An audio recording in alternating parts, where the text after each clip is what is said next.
మనము ఎప్పుడైతే రక్షించబడ్డ తర్వాత దేవునికి సన్నిహితంగా బ్రతకడం నేర్చుకున్న తర్వాత ఎప్పుడు కూడా మనము ఇది చేస్తే తప్ప, అది చేస్తే పాపమా అనే ప్రశ్న అడగకూడదు. ఏం ప్రశ్న అడగాలి తెలుసా? ఇది చేస్తే, అక్కడికి వెళ్తే, అది చూస్తే ఆయన సంతోషిస్తాడా లేదా? ఈరోజు ఇంకొక వ్యక్తి గురించి గమనిద్దాం.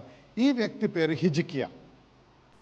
మరి 2వ దినవృత్తాంతంలో 28వ అధ్యాయంకి వెళ్ళినట్టయితే 28 ఇక్కడ 28వ అధ్యాయంలో ఆహాజ్ అనే రాజు గురించి వ్రాయబడింది. ఆహాజ్ ఎవరంటే హిజ్కియా తండ్రి. మొదటి వచనం చివరి భాగం చదవండి ఒకసారి. అతడు తన పితరుడైన దావీదు వలె యెహోవా దృష్టికి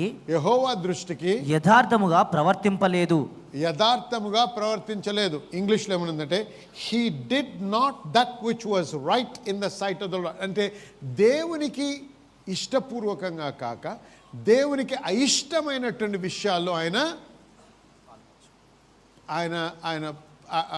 ఇష్టమైనటువంటి విషయాలు ఆయన చేస్తూ వచ్చాడు ఆయన జీవితంలో. ఈ అయిష్టమైన విషయాలు ఏంటి ఒకసారి చూద్దాం. 2వ వచనంలో చివరి భాగంలో ఇలా వ్రాయబడింది, made also molten images of బలం. బయలు దేవత రూపములుగా పోత విగ్రహములను చేయించెను. 3వ వచనం చదువు. మరియు అతడు బెన్హిన్నోము లోయయందు ధూపము వేసి ఇశ్రాయేలీయుల ఎదుట యెహోవా తోలివేసిన జనముల హేయ క్రియల చొప్పున తన కుమారులను అగ్నిలో దహించెను. 4వ వచనం. అతడు ఉన్నత స్థలములలోను కొండల మీదను ప్రతి పచ్చని చెట్టు క్రిందను బలులు అర్పించుచు ధూపము వేయుచు వచ్చెను. దేవుడు ఏది చేయొద్దన్నాడో అవన్నీ చేస్తూ వచ్చాడు. విగ్రహాలని మొక్కాడు, దహన బలులు అర్పించాడు. ఎవరికి? దేవుడు కానటువంటి వారికి. పిల్లల్ని దహన బలిచ్చాడు. అన్ని రకాలైనటువంటి విషయాలు ఏవైతే దేవునికి అసహ్యమైనయో అవన్నీ చేస్తూ వచ్చాడు. కానీ గమనించండి, ఇతను యూదుడు, దావీదు వంశస్థుడు. గమనిస్తున్నారా? క్రైస్తవుడు అనగానే దేవుడు దీవించాడు మిమ్మల్ని. దేవుని వాక్యానుసారంగా దేవుని చిత్త ప్రకారము మనము నడవకపోతే దేవుడు మనల్ని ఆశీర్వదించడు.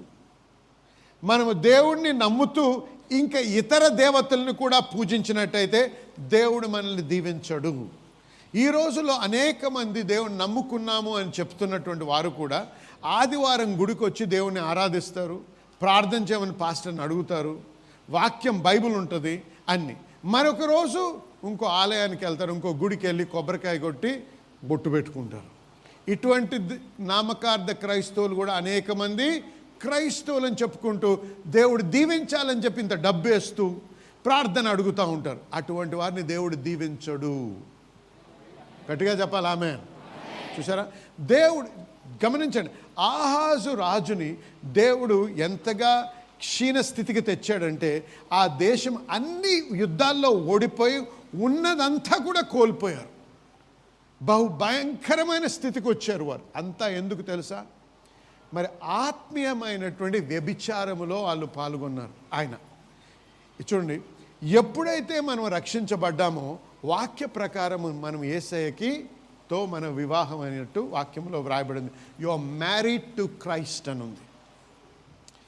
ఒకసారి వివాహం అయిన తర్వాత ఇంకొక తట్టు తిరిగితే దాన్ని ఏమంటారండి? ఇంకొక తట్టు వెళ్ళినట్టయితే అది వ్యభిచారం. ఆమెను చెప్పండి. గుచ్చుకున్నా పర్లేదు ఆమెనండి. ఎందుకంటే ఒక్కోసారి అలాంటివి జరిగినప్పుడు డాక్టర్ దగ్గరికి వెళ్తే గుచ్చి తీసేస్తాడు, అప్పుడు హీలింగ్ అవుద్ది. అవునా? గుచ్చుకుంటే మీరు అనకండి. గుచ్చుకుంటే దేవా నన్ను స్వస్థపరచు నాయన, నన్ను విడిపించు ప్రభువా అని ప్రార్థన చేయాలి. ఆమెనండి. చూసారా? చూడండి, ఏ రకంగా అయితే ఈ సహజమైనటువంటి వ్యభిచారం ఉందో అలాగే ఆత్మీయ వ్యభిచారం కూడా ఉంది.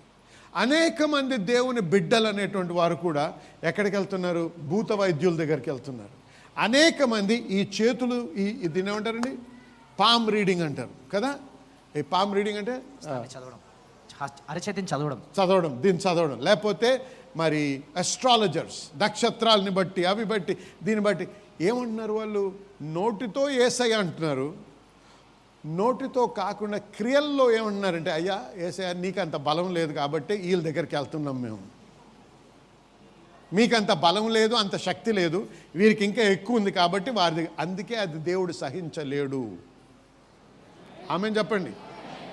కాబట్టి నేను యేసయ్యను నమ్ముతున్నాను చెప్తూ గుళ్ళకి వెళ్ళి కొబ్బరికాయలు కొడుతూ బొట్లు పెట్టుకుంటూ తిరుగుతూ ఇలాంటివన్నీ చేస్తే నువ్వు క్రైస్తవుడిని చెప్పుకోకు. ఎందుకంటే నీ జీవితం చూసి ఎవడూ మారడు. ఎందుకు? దేవుడు నిన్ను ఆశీర్వదించడు. ఆమేన్. ఇటువంటి పరిస్థితిలో ఆ దేశము బహు క్షీణించిన స్థితికి వచ్చింది. అన్ని విషయాల్లో కూడా వారు ఓడిపోయిన స్థితిలో, చితికిన స్థితికి వచ్చారు. అటువంటి సమయంలో ఆయన మరణించినప్పుడు తన కుమారుడైన హిజ్కియా రాజుగా వచ్చాడు. అతను కూడా యవనస్తుడు. రాజుగా వచ్చినప్పుడు, రాజుగారిని స్థాపించబడ్డప్పుడు అతను యవనస్తుడైన హిజ్కియా ఏం చేశాడో చూద్దాం ఒకసారి. 2వ వచనం చూడండి, 29వ అధ్యాయం.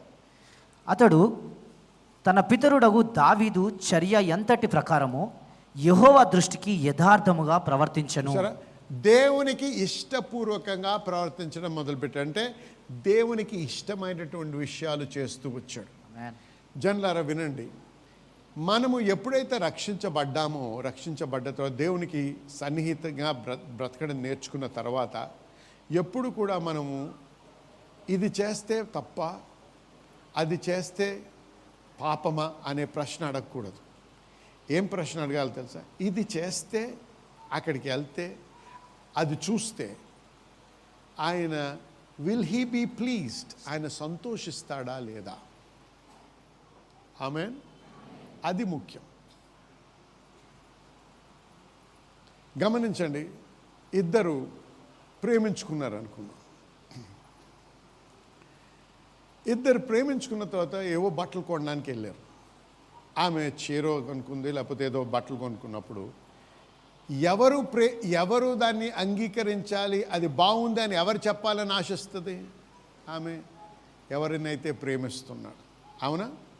భార్య భర్తలు కూడా వివాహం అయిన తర్వాత వాళ్ళు ఏ వస్త్రాలు వేసుకుంటున్నా, కొత్తవి కొంటున్నా, ఎవరిని కన్సల్ట్ చేస్తే బాగున్నాయి, నా మీద చీర కొనేటప్పుడు చీర మీద వేసుకొని చూపిస్తూ ఉంటారు షాప్స్లో కదా.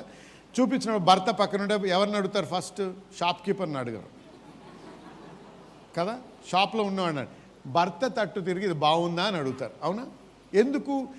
ఇది తప్ప, కరెక్టా, రాంగా? నీకు నేను నిన్ను సంతోష పెట్టగలుగుతున్నానా? ఆమెను చెప్పండి. మనము దేవునితో అటువంటి సన్నిహితమైనటువంటి జీవితం జీవించడం నేర్చుకోవాలి.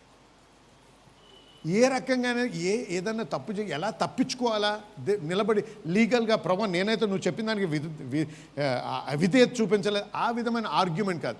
ఇది నేను చేస్తున్నాను, ఇది నీకు సంతోషకరంగా ఉందా లేదా? దేవుని మనసు ఆయాస పెట్టే విషయాలు మనం చేయకూడదు. దేవుణ్ణి దుఃఖించే విషయాల్లో మనం పాల్గొకూడదు.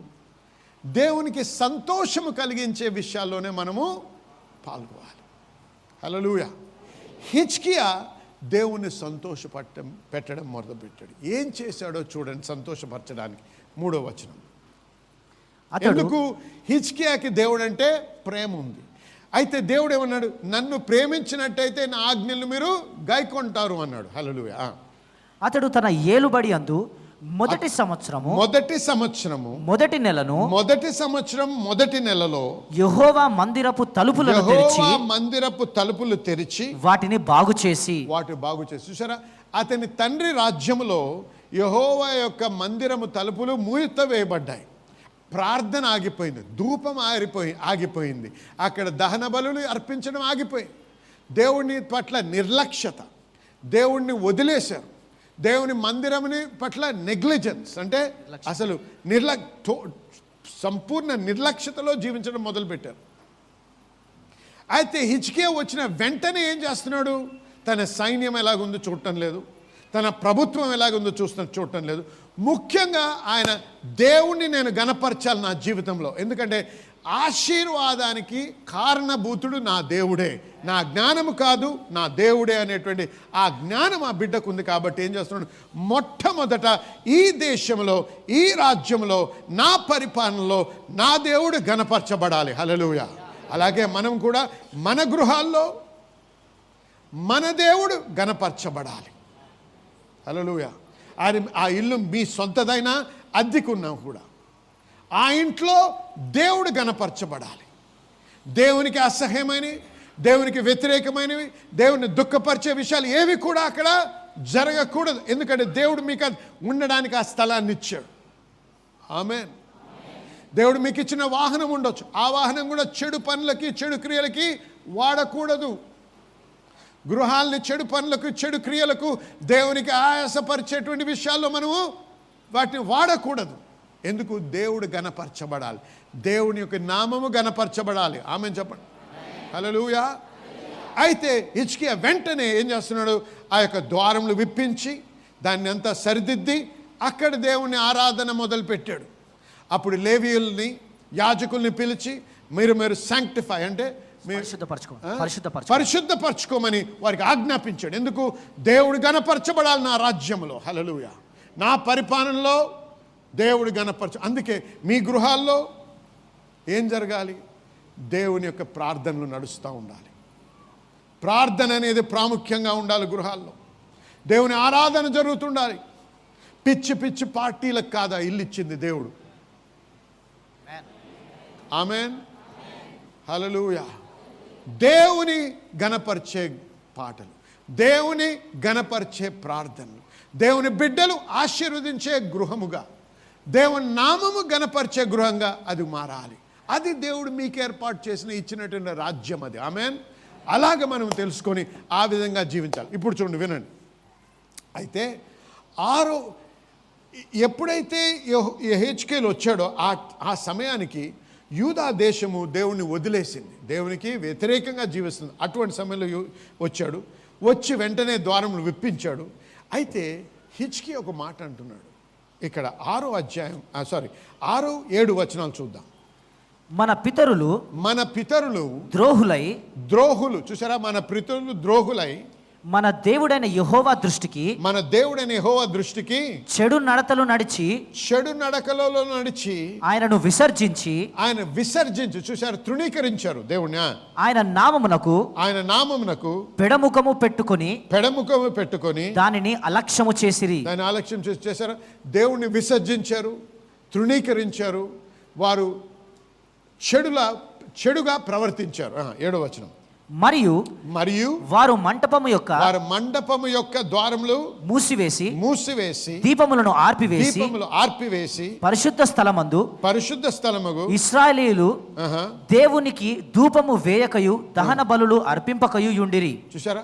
దహన బలులు, అర్పణలు, ధూపము ఇవన్నీ ఆర్పివేసి గృహము మూత వేయబడ్డమే కాక దేవుణ్ణి విసర్జించారు. జనులారా వినండి, ఎప్పుడైనా మనం దేవుని విసర్జించి దేవుని ఆశీర్వాదం మనము పొందలేము, దేవుని కృప మనము పొందలేము. దేవుని మనము గణపరిచినప్పుడే దేవుడు మనల్ని ఆయన గణపరుస్తానన్నాడు.